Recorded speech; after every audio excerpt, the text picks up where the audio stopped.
আমরা এখন দাঁড়িয়ে আছি কোথায়? আপনার এখন ইন্ডিয়া দাঁড়িয়ে আছি। জি। আর এখানে যে বর্ডার বেল্ট এলাকা, এই এলাকায় তো অবাধে আপনারা চলাফেরা করেন, জি। কোনো সমস্যা হয় না? না না, এই স্থানটির যে মানুষগুলা কেউ ঘুমায় ভারতে, অর্ধেক শরীর থাকে ভারতের মধ্যে আর বাকি অর্ধেক থাকে বাংলাদেশের ভিতরে। আবার বাংলাদেশে থেকে খাবার খায় কিন্তু টয়লেট করে ভারত ভূখণ্ডে। গরু ছাগলগুলো বেঁধে রাখে ভারত ভূখণ্ডে।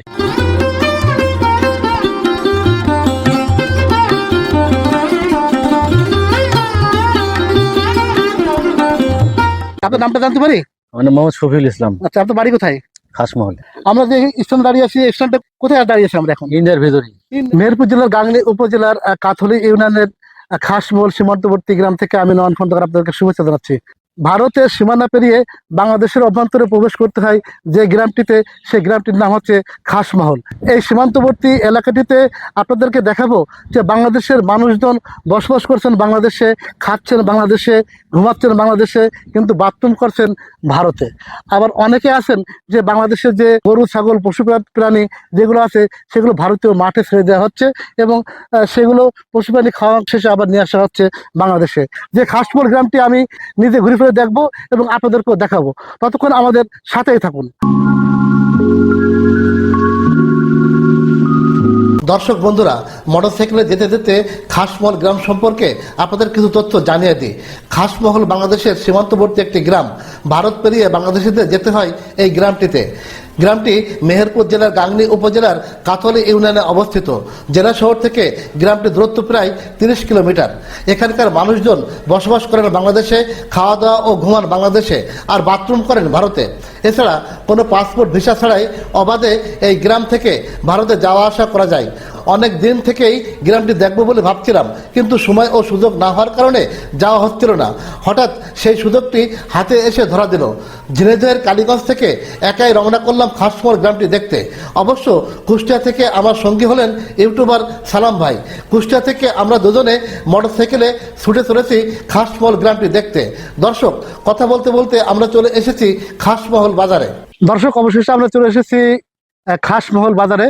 অর্থাৎ আমরা যে খাসমহল সীমান্তে যাব, সেই সীমান্ত যাওয়ার আগে এই বাজারটা এখানে পড়ে। এই বাজার অতিক্রম করে যেতে হয় খাসমহল সীমান্তে। তা আমি এখন দাঁড়িয়ে আছি এই যে খাসমহল বাজারে। আপনি দেখতে পাচ্ছেন চৌমোহনী, অর্থাৎ চারটে রাস্তা চারদিক গেছে। এই রাস্তা একটা এদিক গেছে দেখতে পাচ্ছেন, একটা আসছে এদিকে গেছে, অর্থাৎ এদিক থেকে আমরা আসলাম। পাশাপাশি আপনার দেখায় যে এদিকে একটা রাস্তা গেছে, সবই সীমান্তবর্তী এলাকা। আর আমরা যাবো হচ্ছে যে এই যে খাসমহলের এই গ্রামটিতে যাবো আমরা এই রাস্তা দিয়ে। এবং সেখানের যে বর্ডার বেল্টের মানুষের জীবনযাত্রা কেমন, সেখানে মানুষ কিভাবে চলাফেরা করে, সেই জীবনযাত্রার চিত্রটা কিন্তু আপনাদেরকে দেখানোর চেষ্টা করব।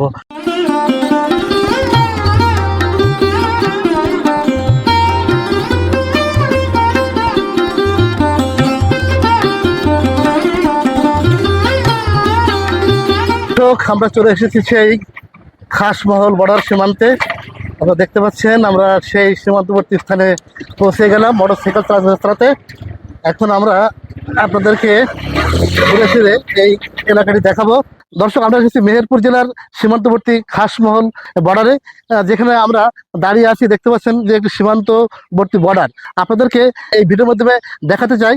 সেটি হচ্ছে যে এই যে এখানে যে সীমান্তবর্তী পিলারটা রয়েছে, এই পিলারে আমি এখন আছি বাংলাদেশের অভ্যন্তরে, আর এর পাশে রয়েছে ইন্ডিয়া। অর্থাৎ আমরা আপনাদেরকে একটু দেখাই, দর্শক আসুন এখানে একটু দেখায় যে পিলারে এই পাশে বাংলাদেশ, আর একটু ঘুরিয়ে দেখাই এ পাশে হচ্ছে যে ইন্ডিয়া। এই দেখুন ইন্ডিয়ার যে সীমান্তবর্তী পিলারের এখানে লেখা আছে 138 নম্বর পিলার, এটা হচ্ছে ইন্ডিয়ার ভিতরে। আর আমরা এখন দাঁড়িয়ে আছি ঠিক ইন্ডিয়ার মধ্যে। আপনাদেরকে দেখাই যে এই যে বাড়িঘরগুলো দেখতে পাচ্ছেন, এগুলো কিন্তু বাংলাদেশের বাড়ি। এই রাস্তাটা কিন্তু ইন্ডিয়ার ভিতরে পড়েছে। এই রাস্তা পার হয়ে যেতে হচ্ছে এই বাংলাদেশের বাড়িতে। আর কিছু কিছু বাড়ি এই ইন্ডিয়ার কোল ঘেঁষে পড়েছে, কিছু কিছু অংশ অবশ্য ইন্ডিয়ার মধ্যে পড়েছে। তো এখানে যারা বসবাস করে থাকেন তারা অবাধে বাংলাদেশ এবং ভারত দুটো দেশেই কিন্তু চলাফেরা করতে পারছেন। এখানে একটা বিষয় হচ্ছে যে এখানে যারা বসবাস করেন তারা কিন্তু অনেকে আছেন যে বাংলাদেশে বাস করেন, রাতে ভারতে ঘুমান। আর অনেকে আছে যে ভারতে বসবাস করেন, বাংলাদেশে এসে ঘুমান। অনেকের রান্নাঘর ভারতে, বাথরুম বাংলাদেশে, অনেকের বাথরুম বাংলাদেশে, রান্নাঘর ভারতে, এরকম একটা অবস্থা এখানে। আমরা সোজা একটু যাই, দেখুন এই দেখেন, দেখায় দেখুন যে এই যে রাস্তা, এই দেখুন আমি যেখানে দাঁড়িয়ে আছি এইটার দেওয়ালটা অর্ধেক বাংলাদেশের ভিতরে এবং অর্ধেক ভারতের ভিতরে। আবার দেখায় যে দেখুন যে এই যে রাস্তা, এই দেখুন এই রাস্তার অর্ধেক অর্ধেক পড়ে গেছে বাংলাদেশ এবং ভারতের ভিতরে। তো এখানে যে বাড়িঘরগুলো দেখতে পাচ্ছি অনেকটা বলছিলাম যে ভারতের মধ্যে পড়েছে। আর এই দেখুন যে এখানে অনেক বাড়িঘর, যারা অবাধে কিন্তু এই বাংলাদেশ এবং ভারতে চলাফেরা করে থাকেন। যে ভাই আপনি কোথা থেকে আসলেন, একটু কাছাকাছি আমি আসছি আপনার ওই পশ্চিমপাড়া থেকে। পশ্চিমপাড়া থেকে? জি, এই যে পশ্চিমপাড়া। আমরা এখন দাঁড়িয়ে আছি কোথায়? আমরা আপনার এখন ইন্ডিয়ায়। ইন্ডিয়া দাঁড়িয়ে আছি। জি। ইন্ডিয়ান রাস্তা পেরিয়ে বাংলাদেশের যে গ্রামটিতে যেতে হয় সেটা হচ্ছে খাসমহল। জি তা আপনি খাসমহলের পশ্চিমপাড়া থেকে জি এসেছেন। জি আর এখানে যে বর্ডার বেল্ট এলাকা, এই এলাকায় তো অবাধে আপনারা চলাফেরা করেন, জি। কোনো সমস্যা হয় না? না না হ্যাঁ, বিজিবি বিএসএফ তারা কিছু বলে না? না না, কিছু বলে না? বিএসএফ ওই যে ঘাস মাছ কাট, আমরা ঘাস মাছ কাটতে যাই, আচ্ছা বিএসএফ আইলে বাংলাদেশে আমরা চলে আসি। দর্শক, এই দেখুন আমরা যে বাড়িটা দেখছি সেই বাড়িটার অর্ধেক কিন্তু বাংলাদেশের ভিতরে, অর্ধেক ভারতের ভিতরে। এই যে পাশে ছোট পুকুর, এই পুকুরটা কিন্তু ভারতের ভিতরে, আর আমি এখন রয়েছি ভারতের ভিতরে। কিন্তু এখানে কিন্তু কোনো সমস্যা নেই, এখানে মানুষজন অবাধ এখানে চলাফেরা করছে। আর এই এলাকার নাম হচ্ছে খাসমহল। এই কোনো প্রকার পাসপোর্ট ভিসা ছাড়াই এখন অবস্থান করছি ভারতের মধ্যে। দর্শক, আমরা এখন আছি খাসমহল সীমান্তে। আর এই সীমান্তবর্তী এলাকার ভিতরে যে রাস্তাটি, সেই রাস্তাটিতে আমরা হাঁটাহাঁটি করছি। আমার বাম পাশে দেখতে পাচ্ছেন যে এটা হচ্ছে ভারত সীমান্ত, আর এটা হচ্ছে বাংলাদেশ সীমান্ত। এগুলো হচ্ছে বাংলাদেশের বাড়িঘর। তো একটা বিষয় আপনাদেরকে জানাই, এখানে যারা মানুষ বসবাস করেন তারা অধিকাংশ মানুষই আমরা দেখেছি যে কেউ বাড়ি বাংলাদেশে, তারা হচ্ছে যে এই বাংলাদেশে খাওয়া দাওয়া করছেন, ভারতে যে ঘুমাচ্ছেন। অনেকে ভারতের লোকজন আছেন, তারা ভারতে বসবাস করেন, এই বাংলাদেশে এসে ঘুমাচ্ছেন, বাংলাদেশে এসে খাচ্ছেন। আমি এখন সামনের দিকে হাঁটছি এবং আপনাদেরকে দেখানোর চেষ্টা করতেছি বাংলাদেশের মানুষেরা। আপনারা আপনারা আপনারা কি বাংলাদেশের? বাংলাদেশি না? আচ্ছা, আর এই পাশে কি? ভারত। এখানে যারা বসবাস করছেন তারা কিন্তু বাংলাদেশি মানুষ এবং তাদের এই দেখুন বাড়িঘর। আর তারা জানিয়েছেন যে এই যে সামনে তাদের বাড়ির যে বালাহল গুলো আছে, অর্থাৎ জ্বালানি, ওই যে আপনার বলেন পাটকাঠি বলেন বা অন্যান্য জ্বালানি বলেন, সেগুলো কিন্তু অর্থাৎ ভারতে তারা এগুলো শুকাতে দিয়েছেন। এই দেখুন সীমান্তবর্তী এলাকায় আমরা এসে দেখতে পারলাম।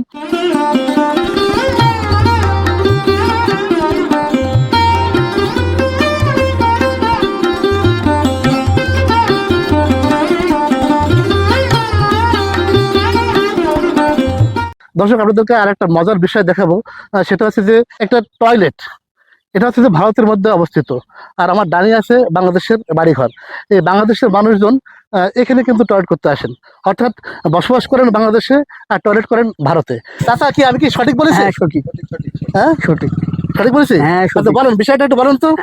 এটা এটা কি আপনার বাড়ি? এটা আমার বাড়ি। আচ্ছা, এটা হ্যাঁ। আপনার বাড়ি। আপনার নামটা একবার বলেন। আমার নাম রিহান মল্লিক। আপনি কি এই বাংলাদেশে বসবাস করেন? হ্যাঁ, বাংলাদেশে। আর এই পাশে আছে ভারত। ভারত, এটা ভাই ভারত। এই যে টয়লেট টয়লেট দেখলাম, টয়লেটের বিষয়টা কি বলেন তো একটু। এটা ওখানে আমরা পায়খানা করি। ওখানে পায়খানা করেন? হ্যাঁ। অর্থাৎ বাংলাদেশে বসবাস করেন আর বাহ। ভারতে পায়খানা করেন। হ্যাঁ, এই দারুণ একটা বিষয় আর কি। তো এখানে না আসলে কিন্তু এই বিষয়গুলো দেখা যাবে না। দারুণ একটা জায়গা, সেটা আপনারা যদি আসেন তো অবশ্যই দেখতে পারবেন।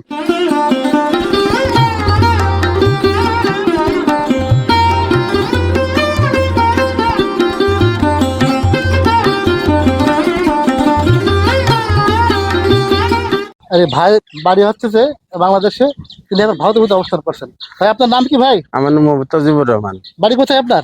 খাসমল। খাসমল, বাংলাদেশ? জি, খাসমল বাংলাদেশ। আচ্ছা, তা আপনি এখন কোথায় অবস্থান করছেন? আমি বর্তমানে ভারতে আছি। ভারতে আছেন? জি। তা এই যে যে বাংলাদেশের সীমানা পেরিয়ে ভারতে চলে গেলেন, তো এতে কোনো সমস্যা হয় না আপনাদেরকে? না, এরকম সমস্যা হয় না, তার মানে আমাদের একই আইলে একই জমিনে, এরকম ভারতে এটা বাংলা, এটা ভারত, এটা বাংলাদেশ, যার কারণে এমন একটা সমস্যা হয় না। আচ্ছা কেউ আচ্ছা। কিছু বলেও না আমাদের। আচ্ছা, এখানে আপনার যে বিজিবি টিজিবি বা বিএসএফ এরা কি আসে না? হ্যাঁ আসে। টল টল দেয়? হ্যাঁ আসে। এখানে জীবনযাত্রাটা কেমন, আপনাদের কাছে কেমন লাগে এখানে? আলহামদুলিল্লাহ, আমরা খুব ভালো আছি ইনশাল্লাহ, খুব ভালো, এবং কেউ আমাদের কিছু বলেও না, কিছু না, আমরা খুব শান্তি আছি ইনশাল্লাহ। দর্শক, খাসমহল সীমান্তের ভিডিও করতে এসে সালাম ভাইয়ের সাথে দেখা হলো।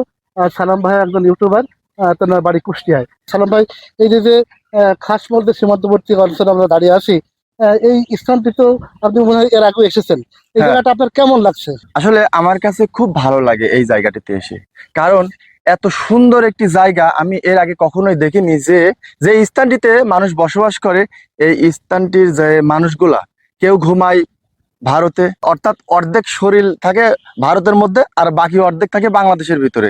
আবার বাংলাদেশে থেকে খাবার খায় কিন্তু টয়লেট করে ভারত ভূখণ্ডে। গরু ছাগলগুলো বেঁধে রাখে ভারত ভূখণ্ডে। তো এই দৃশ্যগুলো দেখতে খুব ভালো লাগে, যার কারণে বারবার ছুটে আসি এই বর্ডার সীমান্তের খাসমহল গ্রামে। আমার কাছে খুব ভালো লাগে ভাই।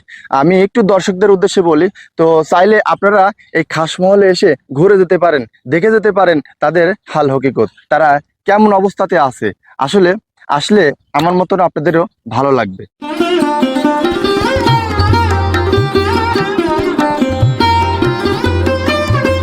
এই যে ভাই বলছেন যে আমি আসি বাংলাদেশ, আমি আছি ভারতে। আমি তো একা তো হবে না, এটাই আমি বাংলাদেশ, সে ভারতে আছে। এটা কিন্তু খাসমহল গ্রামে কোনো মানুষ মারা গেলে তাদেরকে এখানে এনে জানাজা করানো হয়। আর আমরা সাধারণত দেখি যে জেলায় বা আমাদের গ্রামে যদি কেউ মারা যায়, যার যার গ্রামের বিভিন্ন স্থানে তাদেরকে জানাজা পড়ানো হয়। দর্শক, কিন্তু খাসমহলের চিত্রটা কিন্তু অন্যরকম। আপনাদেরকে দেখালাম যে আসলে এটা এই যে দেখালাম যে জানাজার যে জন্য যে এই যে দেখুন যে জানাজার মাঠ, এই জানাজার মাঠ, এখানে যারা মারা যায় খাসমহল গ্রামে তাদেরকে এখানে এনে জানাজা পড়ানো হয়। পাশাপাশি তাদেরকে দাফন করা হয় কোথায়, পাশে না, এখানে সামনে দাফন করা হয়। যে দর্শক, এই যে অনেক বড় একটা গোরস্থান খাসমহল গ্রামবাসীদের, যেখানে সাধারণত কবরস্থান কবর দেওয়া হয়, সেই গোরস্থান এটা। আর এটা হচ্ছে যে ইন্ডিয়ান মাঠ, ধানের আবাদ করেছেন। আর এই যে আপনাদেরকে দেখায়, এই দেখুন এই যে 137 নম্বর পিলার 7S, এই যে হচ্ছে বিডি, এই পাশে আছে যে বাংলাদেশ। আর আপনাদেরকে ঘুরিয়ে ঘুরিয়ে দেখাই, আর এই দেখুন 137 7S, এটা হচ্ছে ইন্ডিয়া। এই যে বাংলাদেশের মানুষ পাসপোর্ট ভিসা ছাড়া আমাদের ভারতের মধ্যে যাচ্ছেন, আবার চলে আসছেন, কোনো সমস্যা নেই, কোনো বাধা নেই। আমরা কিন্তু পাসপোর্ট ভিসা ছাড়া চলে আসছি এখানে। অংশে কাজ করছিলেন ভারতীয় দাদা, আর দেখতে পাচ্ছেন তিনি এই যে ঘাস চাষ কাটছিলেন হয়তো। দাদা, আপনার নাম কি? আমার মোহাদ্দেল মন্ডল। মুফাজ্জল মন্ডল, বাড়ি কোথায়? পাকশা, ইন্ডিয়া। এটা কোন দিকে? এটা এই দিকটা পাকশা। পাকশা, এইদিকে। ওইটা আপনাদের গ্রাম? হ্যাঁ, এটা আমার। ও আচ্ছা আচ্ছা, ওই গ্রামের থেকে আপনি এখানে চলে আসছেন? চলে এসছে। আচ্ছা, সে কিন্তু ওই গ্রাম থেকে আসলেন যে এটা কিন্তু ভারতীয় অংশে রয়েছে তিনি, এবং ভারতের মাঠ থেকে তিনি কিন্তু এই যে ঘাস কাটছেন। আর এরকমের প্রতিদিনই কিন্তু অনেক লোকজন আসে। আপনারা কি এখানে আসেন রেগুলারই? হ্যাঁ, ডেলি আসতে হয়। আবাদ খেতে আছে এখানে? আমাদের জমে আছে এখানে। এখানে বসে আছেন, এটা তো এটা বাংলাদেশ, আচ্ছা, আর সামনে আমার সামনে এটা ইন্ডিয়া। সবাই সবার আত্মীয় এখানে পরস্পর, এই গ্রামের ছেলে ও গ্রামে পেয়েছে, ও গ্রামে মেয়ে এই গ্রামে পেয়েছে। সবাই আমরা দেখাশোনা করে আত্মীয় স্বজন যেভাবে মিলে চলে চলবে। আপনাদের গ্রামের নাম কি? আমাদের গ্রামের নাম হচ্ছে খাসমহল, ওটার নাম হচ্ছে পাকশি। পাকশি, হ্যাঁ, নদিয়া। নদিয়া। হ্যাঁ, মুরুটিয়া থানা। নদিয়া থানা। জি। নদিয়া জেলা, নদিয়া থানা, পাকশি গ্রাম। দর্শক, আমরা স্থানীয় মানুষের মাধ্যমে জানতে পারলাম যে এখানে অনেক মানুষ রয়েছেন যারা এই খাসমহল গ্রামের, অর্থাৎ বাংলাদেশের যে খাসমহল গ্রাম আর ভারতের নদিয়ার যে পাকশি গ্রাম, এই দুই গ্রামের মানুষের মধ্যে কিন্তু একটা মেলবন্ধন, একটা বন্ধুত্ব, আত্মীয়তার সম্পর্ক রয়েছে। অনেকেই কিন্তু তাদের বাংলাদেশি ছেলে মেয়েদের বিয়ে দিচ্ছেন ভারতে, অনেকে ভারতীয় ছেলে মেয়েদের বিয়ে দিচ্ছেন বাংলাদেশে। আমরা আপনাদেরকে ঘুরে ফিরে সেই গ্রামটি দেখালাম, পাশাপাশি আপনাদেরকে দেখালাম যে এখানে মানুষের জীবনযাত্রাটা কেমন। ভাই, আপনার নামটা একটু বলবেন আরেকবার প্লিজ। মোহাম্মদ শফিউল ইসলাম। শফিউল ইসলাম। শফিউল ইসলাম। আমরা যে স্থানে দাঁড়িয়ে আছি, এই স্থানটা কোথায় দাঁড়িয়েছি আমরা এখন? ইন্ডিয়ার ভেতরেই। ইন্ডিয়ার ভিতরে। ভাই, আপনি কোথা থেকে আসলেন? আমি এখন ওই যে আমি কলেজ গেছিলাম, কলেজের একটা কাজ ছিল এখানে, ও আচ্ছা, আপনি কি কলেজে কলেজে লেকচার। লেকচারের জন্য? আচ্ছা, তো এই যে সীমান্তবর্তী অঞ্চলে আমরা চলাফেরা করছি বা আপনারা চলাফেরা করছেন অবাধে, তো কোনো সমস্যা হয় কিনা আপনাদেরকে? না, আমার সীমান্তবর্তী মানে তো আমরা ইন্ডিয়ার অত দূর যাই, ওদের তো আচ্ছা, ইয়ে দেওয়া না, আচ্ছা। একবারে তো ওই যে বাড়ি আর ওদের নাই একটা সীমানা আছে, ওদের হচ্ছে জমি আছে, আচ্ছা আচ্ছা কিন্তু একবারে তো ওদের ইতে চলে যায় না, না, না, রাস্তায় যায়নি। আচ্ছা আচ্ছা, না। এই বাংলাদেশ এখানে বিএসএফ বিজিবির কোনো আছে কিনা? আপনার বিধি নিষেধ আছে কিনা চলাফেরায়? বিজিবি, ওটা টহল আছে না, ওদের আচ্ছা। সীমান্ত রাস্তা আছে, আরো আচ্ছা, বিডিআর বিজিবি বিএসএফ রাস্তা আছে, ও আচ্ছা আচ্ছা আচ্ছা, আমাদের বিডিআর রাস্তা, ওদের বিএসএফ রাস্তা আছে। আচ্ছা আচ্ছা। আর যখন প্লেয়ার দেখতে আসে না, ওদের জি। সীমান্তে বেশি ওরা ঘেঁষি চলে যায়, ও আচ্ছা, ওরা প্লেয়ার দেখে যায়, ওদের ও, 138 আচ্ছা, নাম্বার, আচ্ছা, আচ্ছা। ওটা মেন প্লেয়ার, এখানে এটা সাব প্লেয়ার একটা। আপনি তো এই গ্রামে মানে জন্মগ্রহণ করেছেন, এগুলো বেড়ে উঠেছেন। গ্রামের যে বর্ডার বেল্টের জীবনযাত্রা, এটা কেমন লাগে আপনার কাছে? আপনি তাহলে অনেক সময় সমস্যা হতে পারে, সমস্যা হতে পারে। থাকে বর্ডার তো জি। থাকবে, স্বাভাবিক। দর্শক, আমরা শুরুতে যে পিলারটি দেখেছিলাম, সেই পিলার থেকে আমরা হেঁটে এসে সামনে আর একটা পিলার কাছে এসেছি। এই দেখতে পাচ্ছেন যে পাশে ইন্ডিয়া লেখা আছে। তা আপনাদেরকে একটা তথ্য জানাই যে আসলে ভারতের রাস্তা পার হয়ে বাংলাদেশের যে গ্রামটিতে আসতে হয়, সেটা হচ্ছে যে খাসমহল গ্রাম। সেই গ্রামের বাড়ি ঘর হচ্ছে যে এই দেখতে পাচ্ছেন আপনারা। আর মুরব্বী সাহেব, একটা কথা বলি, আপনার নামটা কি? মোহাম্মদ আফরোজ আলী। বাড়ি কোথায় আপনার? খাসমহল। খাসমহল কোথায়, কোন জায়গা? বাড়িটা কোথায় আপনার? ভিতরের ভিতরের দিকে। দিকে। আচ্ছা, এই যে এখানে বসবাস করছেন কতদিন যাবত? এখানে আমাদের জন্ম, এখানে ধরেন যে স্বাধীন হই। স্বাধীন হওয়ার পর পরে। তো এখানে যে আপনারা যে ভারত বাংলাদেশের যে অবাধ চলাফেরা করেন, কোনো সমস্যা হয় না? না, কোনো সমস্যা